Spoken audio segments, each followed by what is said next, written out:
Thank you so much.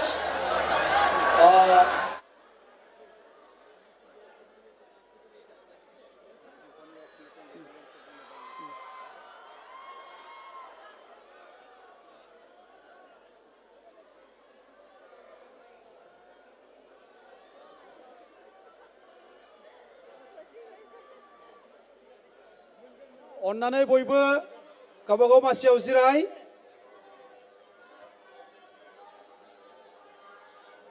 আপোনালোক আটাইকে নিজৰ নিজৰ আসন গ্ৰহণ কৰিবৰ কাৰণে অনুৰোধ জনাইছো আমাৰ কাৰ্যসূচী চলি আছে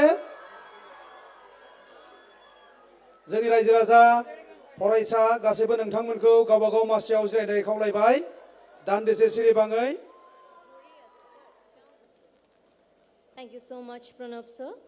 Ladies and gentlemen, sir doesn't require any introduction, but I would like to give a brief introduction of our honorable sir.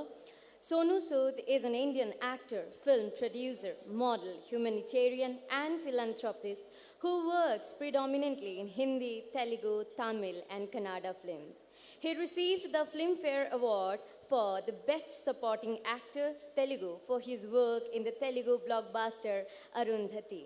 In 2010, he garnered the IFA Award for Best Performance in a Negative Role for his performance in Bollywood film Dabang.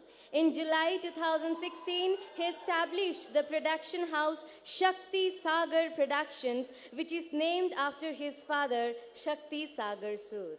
In September 2020, Sood was chosen for the SDG Special Humanitarian Action Award by the United Nations Development Programme for his humanitarian works during the COVID-19 pandemic. Sood has founded the Sood Charity Foundation to help people of all stature, an initiative by Sood for providing free coaching to UPSC exam candidates from underprivileged financial backgrounds. Sood was announced as the Delhi government's brand ambassador of its Desh Ke Mentor program by the Delhi Chief Minister. Sir doesn't require an introduction, but how can we not thank Sir for his immense and selfless and honest dedication and service and his unconditional love during the pandemic, that is the COVID-19 pandemic situation. May I request the Simba superstar with golden heart, most esteemed Sonu Sood, to share a few words and address the gathering.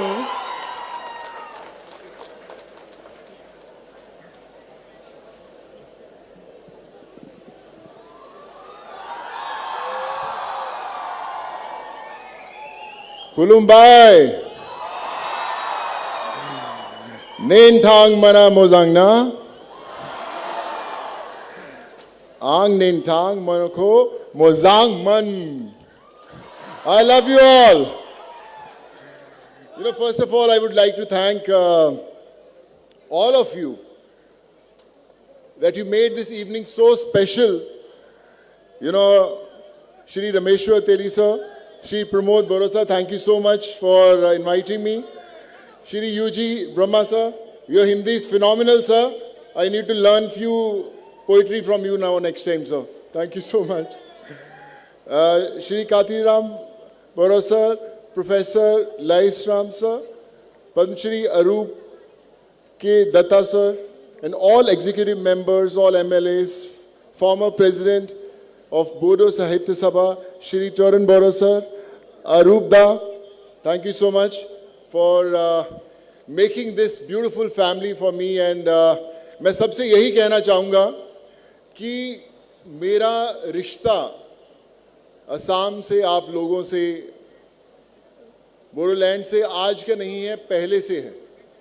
जब Covid शुरू हुआ, I remember एक मुझे tweet आया जिसमें बहुत सारे लोग, नॉर्थ ईस्ट के लोग फंस गए थे, उनके पास वापस जाने के नहीं था और मुंबई में बारिश बहुत हो रही थी और सब लोग एक ब्रिज के नीचे खड़े होकर उन्होंने ट्वीट किया कि सर हम असम से, नॉर्थ ईस्ट के बहुत सारे जो गांव हैं वहाँ से हमें घर जाना, वापस भेजिए। तो मैंने उनके लिए जब कोशिश करना शुरू किया वापस भेजने के लिए, क्योंकि डिस्टेंस बहुत था महाराष्ट्र और यहाँ में, तो बड़ा मुश्किल हो रहा था। सो मुझे याद है कि जो दूसरी फ्लाइट मैंने चार्टर की थी, पहली उड़ीसा के लिए की थी, सेकंड असम के लिए स्पेशल एक एयरक्राफ्ट बुक किया था उन सबको फ्लाई करने के लिए। और उसमें जो लोग गए वो जाते समय बोले कि सर अगर हम ठीक ठाक वापस पहुंच गए तो हम वापस आपसे मिलने मुंबई ज़रूर आएंगे। और वो लोग वापस मुंबई आए, उनमें से बहुत सारे लोग आज भी मेरे साथ काम कर रहे हैं और बहुत सारे लोग मेरे दोस्तों के साथ काम कर रहे हैं। तो ये मेरा रिश्ता आज से नहीं, बहुत टाइम पहले से है।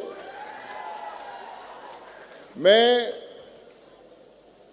एक इंजीनियर हूँ और एक्टर बाद में बना, पहले इंजीनियर हूँ, तो कहीं ना कहीं मेरा रिश्ता जो है वो एजुकेशन के साथ है। और आज जब बोडोलैंड इंटरनेशनल नॉलेज फेस्टिवल की बात कर रहा हूँ तो कुछ ना कुछ नॉलेज ज़रूर है, इसलिए यहाँ पे खड़ा हूँ।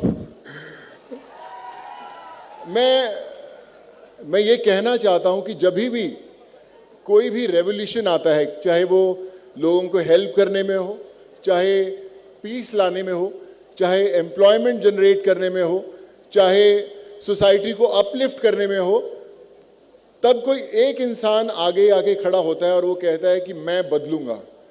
और कई बार बहुत सारे लोग सोचते हैं यार मैं पहले सक्सेसफुल होऊंगा, मैं पहले पैसा बहुत बनाऊंगा, कामयाबी मिलेगी, उसके बाद I want to give back to the society. So मैं आपसे ये कहना चाहता हूँ कि लोगों की मदद करने के लिए, चेंज लाने के लिए पैसा होना, फेमस होना, बहुत सक्सेसफुल होना ज़रूरी नहीं है। मैं जब लोगों को घर भेज रहा था, मैं करीबन 7.5 लाख माइग्रेंट लोगों के साथ जुड़ा था उनको घर भेजने के लिए। और वो 7.5 लाख लोग, बहुत सारे लोग मेरे टच में हैं, आज भी मेरा फ़ोन नंबर वही है, आज भी लोग जुड़ते हैं। और जब सेकेंड वेव कोविड का आया, जब लोगों को मेडिकल हेल्प की ज़रूरत थी, इंजेक्शन्स भिजवाने थे, ऑक्सीजन भिजवाना था, सो ये वो लोग जो 100 रुपये की डेली वेजेस पे थे, 200 रुपीज़ की डेली वेजेस पे, कईयों के पास काम भी नहीं था, वो बाईसाइकिल्स पर लेकर वो इंजेक्शन्स, वो ऑक्सीजन कॉन्सेंट्रेटर्स उन गाँव में गए लोगों की हेल्प करने के लिए। So they became the real saviours. So आज जब मैं बोडोलैंड के बारे में और जान रहा था तो मैं प्रमोद बोडो जी से बात कर रहा था कि किस तरह आप लोग के बहुत सारे लोग बड़ी मुश्किलों से गुजरे हैं, बहुत टफ समय देखा है, 25-30 इयर्स का एक मुश्किल समय देखा। और उसके बाद आप सबकी जो कोशिश रही, हमारे प्रमोद भाई की कोशिश रही, उसके कारण वापस एक नया सवेरा आया है इस जगह पर। लेकिन ये सवेरा असली रोशनी तब देखेगा जब उस सवेरे में आपकी रोशनी जुड़ेगी, तब वो चमकेगा पूरा का पूरा।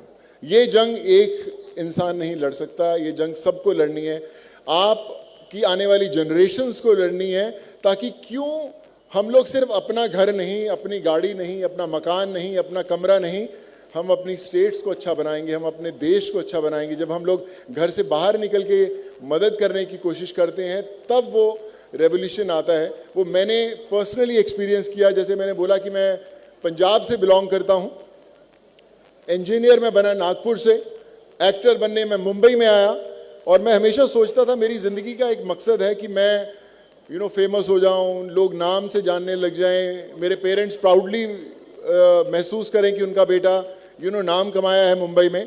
और मैं 18-20 साल उसी सोच में जी रहा था। करीबन 100 फिल्में की अलग अलग भाषाओं में, तमिल, तेलुगु, कन्नड़ा, अमराती, चाइनीज, इंग्लिश, हर भाषा में फिल्म की, नाम भी बहुत हुआ, सब कुछ मिली, कामयाबी भी मिली। लेकिन जब कोविड आया और मैं एक आम इंसान से जुड़ा जिसको मैं जानता नहीं था, जिसको मैं शायद कभी मिला भी नहीं था और शायद मैं कभी मिलूंगा भी नहीं, लेकिन जब आप उनकी ज़िंदगी के साथ जुड़े, उनकी दुआओं ने आपका साथ देना शुरू किया, आप जाने अनजाने में उनकी ज़िंदगी में वो खुशियाँ लेके आ पाए, तब मुझे पता चला कि ज़िंदगी की असली सफलता तो ये है। 18-20 साल तो मैं अंधेरे में फिल्मों के चक्कर में घूमता रहा यार कि वो कामयाबी मिलेगी, वो फिल्म हिट होगी। सो विश्वास मानिए, आप 500 करोड़ की फिल्म का हिस्सा बन जाएं, 100 करोड़ की, 1000 करोड़ की फिल्म का हिस्सा बन जाएं, वो बहुत छोटा लगता है जब आप किसी एक इंसान की ज़िंदगी बदल सकते हैं, वो बहुत बड़ा है। मैं हमेशा सोचता था कि मेरी लाइफ के अंदर एक बड़ा इंपॉर्टेंट रोल करना है मुझे। बड़ी बड़ी फिल्में मिली, दबंग मिली, सिम्बा मिली और अवार्ड्स मिले, बड़े सारे अवार्ड्स मिले, लेकिन मैं अपनी सबसे इंपॉर्टेंट किरदार निभाया पाया कोविड के दौरान, जहां तो ना लाइट थी, ना कैमरा था, सिर्फ एक्शन था और ऊपर वाला वो फिल्म डायरेक्ट कर रहा था। और आज भी मैं उनसे हर रोज यही प्रे करता हूं कि ऊपर वाला ये फिल्म डायरेक्ट करता रहे और मैं अपनी जिंदगी की आखिरी सांस तक ये किरदार निभाता रहूं, लोगों के साथ जुड़ता रहूं, अनजान लोगों की जिंदगी में वो खुशियां लाता रहूं। और मैं आपसे वादा करता हूं आज इस मंच पर कि आज से जब मैंने नया नया लोगों को कोविड के दौरान लोगों को मदद करनी शुरू की, तो लोगों ने कहा कि यार अचानक पता नहीं है क्यों कहाँ से उठ के आ गया है सोनू सूद, लोगों की मदद कर रहा, अभी देखना 1 हफ्ते 10 दिन में बंद हो जाएगा। फिर 1 महीना बीता, फिर 2 महीने बीते, फिर साल बीता, 2 साल बीते, और आज भी घर के सामने लोग इसलिए आते हैं क्योंकि लोगों को उम्मीद है कि शायद मैं बदल पाऊंगा। मुझे पता नहीं मैं कैसा कर पाता हूँ, मुझे पता नहीं कि मैं कब तक कर पाऊंगा, लेकिन कोशिश ज़रूर करता रहूँगा। और आज जब मैं आप लोगों के साथ, सब लोगों के साथ जुड़ा हूँ, तो मैं आपसे एक चीज़ का वादा करता हूँ कि मैं प्रमोद बोरो सर को भी बोला कि मैं आज बोडोलैंड, असम, नॉर्थ ईस्ट, जहाँ जहाँ पे जो भी लोग तकलीफदायक में होंगे, चाहे वो मेडिकल उनको तकलीफ हो, चाहे वो एजुकेशन की तकलीफ हो, आप याद रखिए कि सोनू सूद आपके परिवार का हिस्सा है, हमेशा खड़ा मिलेगा आपको। और मैं कुछ भी कर पाऊँ यहाँ पर, मैं बात कर रहा था कि कुछ यहाँ पर ज़रूरतमंद लोगों के लिए कुछ हम लोग ओल्ड एज होम खोल पाएँ या कुछ स्कूल खोल पाएँ, कुछ ऐसी चीज़ कर पाएँ जो मुझे शायद नहीं पता कि यहाँ पर क्या ज़रूरत होगी, लेकिन आप विश्वास मानिए, हो सकता है जब मैं अगली बार इस मंच पर आऊँ, यहाँ पर कुछ ना कुछ ऐसा हो जो हमारा अपना हो, आप सबका हो, और हम लोग मिलकर वो चीज़ बदल पाएँ। और मैं सबसे यही कहना चाहूँगा कि जब आप अच्छा काम करने लगते हैं तो तकलीफ़ें बड़ी बार आती हैं, मुझे भी आई होंगी तकलीफ़ें, लेकिन मेरी माँ हमेशा कहा करती थी कि अगर आपके रास्ते पर स्पीड ब्रेकर नहीं आते तो समझ लेना कि आप सही रास्ते पर नहीं चल रहे, अपनी मंजिल पर नहीं चल रहे। तो स्पीड ब्रेकर से रुकना नहीं, आगे चलते जाना। और आज मैं हमेशा एक लाइन हर मंच पर ये कहता हूँ कि कई बार बहुत सारे लोग जल्दी कामयाब हो जाते हैं, कई लोगों को वक्त लगता है कामयाब होने में, तो लोग कहते हैं यार वो तो जल्दी में से पहले कामयाब हो गया, मुझे तो वक्त लग गया, मैं तो उससे ज़्यादा टैलेंटेड हूँ, मैं तो उससे ज़्यादा मेहनत करता हूँ, तो मुझे वो कामयाबी क्यों नहीं मिली। तो मैं उन लोगों के लिए हमेशा एक लाइन याद दिलाता हूँ कि हौसला रख, हौसला रख, एक समय ऐसा आएगा, हौसला रख, एक समय ऐसा आएगा जब घड़ी दूसरे की होगी और समय तेरा बताएगा। मेरी माँ हमेशा कहा करती थी कि सोनू कभी अपनी मुट्ठी खोल कर तो देख, शायद तेरी हाथ की लकीरों में किसी की जान बचाना लिखा हो। सो आप अपनी मुट्ठी खोलना ज़रूर, शायद आपकी हाथ में वो ताकत हो जो शायद आपको अभी तक पता ही ना हो। सो क्यों ना आज जब मैं यहाँ पर आया हूँ इतनी दूर, हम सब एक दूसरे से वादा करें कि ये जो शाम है ये यहाँ पे ख़त्म ना हो, यहाँ से शुरू हो, यहाँ से शुरू हो कि जो सब लोग करते हैं, इस मंच पर इतने ऑनररी लोग बैठे हैं जिन्होंने वो बदलाव, वो चेंज लेकर आए हैं। सो हम लोग इनके साथ जुड़कर वो चेंज लेकर आएं, वो बेहतर समय लेकर आएं। और मैं बस आपसे यही कहना चाहूँगा कि हमेशा याद रखिए, जो मुश्किल में साथ में खड़ा वही सबसे बड़ा। God bless you, and I promise every single person here that Sonu Sood, till his last breath, will be with you always for anything, 24/7, 365, all my life. God bless you. Take care and thank you so much. Thank you so much, sir. Thank you so much, sir. Thank you. Thank you, sir. God bless you, sir. 1,000 thanks will be less to